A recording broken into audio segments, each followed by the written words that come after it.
Break के बाद एक बार फिर आपका स्वागत है और रुख करेंगे कुछ और खबरों का। कांग्रेस सांसद राहुल गांधी पिछले 2 दिनों से जम्मू के दौरे पर थे और अपने जम्मू दौरे पर राहुल गांधी ने एक बार फिर धार्मिक कार्ड खेलने में कोई कमी नहीं रखी। खुद को कश्मीरी पंडित बताने वाले राहुल गांधी ने देवी देवताओं पर विवादित बयान भी दिया।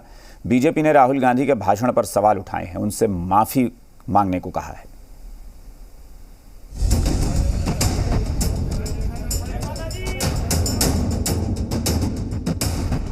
कभी जनेऊधारी ब्राह्मण तो कभी दत्तात्रेय गोत्र वाले ब्राह्मण और अब कश्मीरी पंडित। राहुल गांधी की पहचान देश भूल नहीं पाता और इसका सबसे बड़ा कारण राहुल गांधी ही है।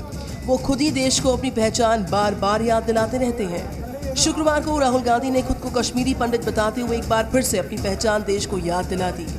खुद को कश्मीर से जोड़ते हुए राहुल ने कहा कि मेरा परिवार कश्मीरी पंडित है। जब डेलीगेशन मुझसे बात कर रहा था तो मेरे दिमाग में बात उठी कि ये जो डेलीगेशन है, इसी डेलीगेशन का मैं भी एक भाग हूं। मैं भी, मेरा परिवार भी कश्मीरी पंडित है। तो मैं आपसे कहना चाहता हूं, जब मैं बात बोलता हूं मैं झूठ नहीं बोलता हूं।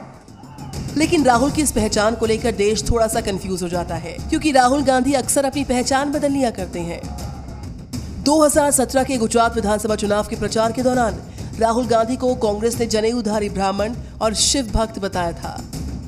2018 में मध्य प्रदेश विधानसभा चुनाव के दौरान भी राहुल गांधी ने पुष्कर मंदिर में अपना गोत्र दत्तात्रेय बताया था। तो क्या राहुल की पहचान चुनावों के साथ बदलती है? क्योंकि राहुल के ये सारे रूप आपने चुनावों के आसपास देखे होंगे और जल्दी देश के 5 राज्यों में चुनाव भी होने वाले हैं। जम्मू दौरे के पहले दिन राहुल गांधी मां वैष्णो देवी के दरबार में मत्था टेकने पहुंचे और जाहिर सी बात है कि राहुल ने मां से शक्ति मांगी। लेकिन दूसरे दिन राहुल को यह एहसास हुआ कि दुर्गा मां की शक्ति कम हो गई।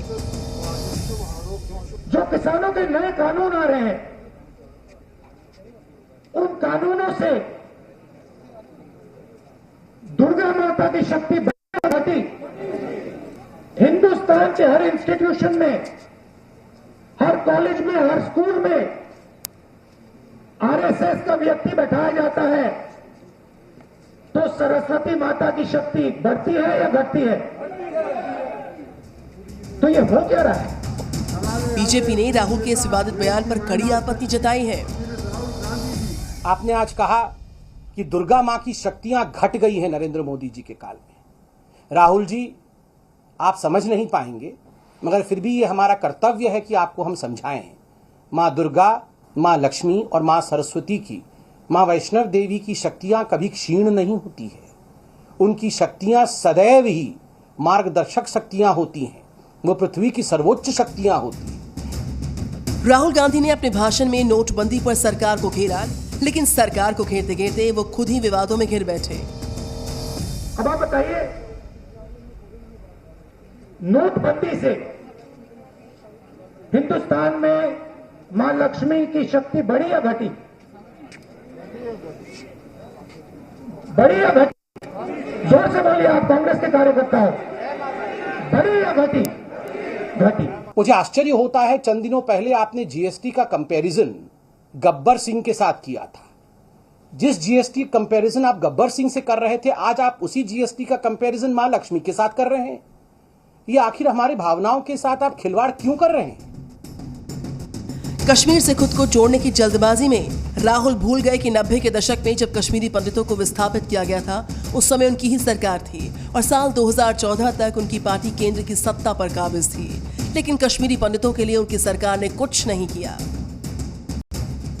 अपनी पहचान से लेकर देवी देवताओं तक राहुल कई बार मंच से कंफ्यूज नजर आते हैं और उनकी कंफ्यूजन हर बार कांग्रेस को भारी पड़ती दिखती है।